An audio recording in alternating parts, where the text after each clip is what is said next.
Morning mga boss, magpa-pump down tayo ngayon ng aircon LG dual inverter. Bali pa-pump down natin para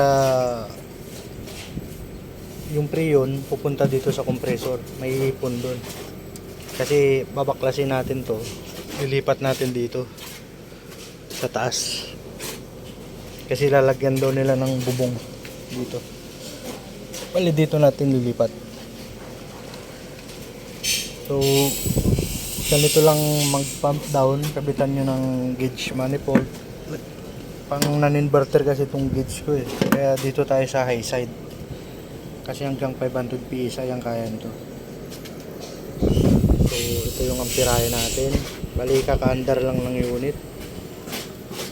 So ang kailangan natin ay dito sa yung current nya 4.4 amperes.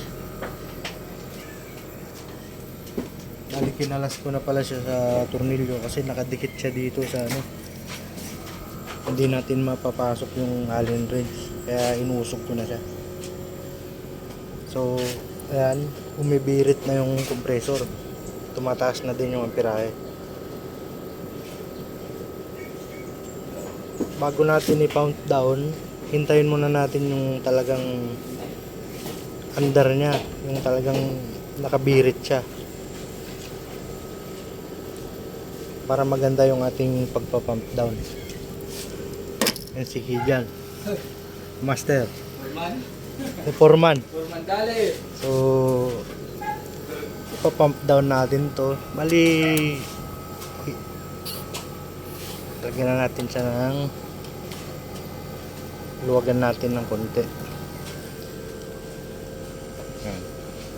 Nasa 105 akyat pa yan. Nasa 4 na yung ating amperahe, 4.1. Balang lang 4.4 lang ito.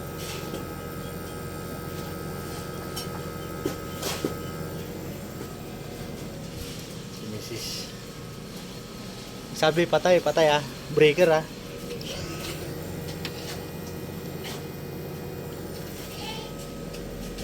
bumibirit pa, patayin pa natin.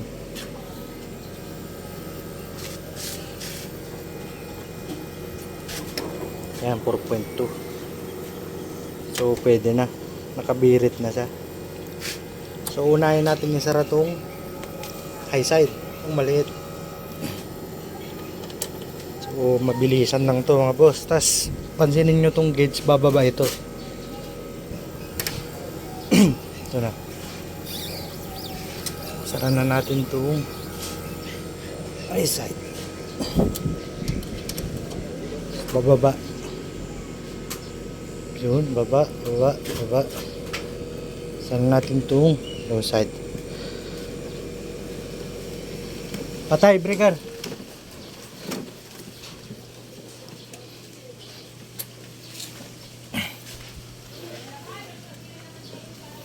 Patay na. Yes.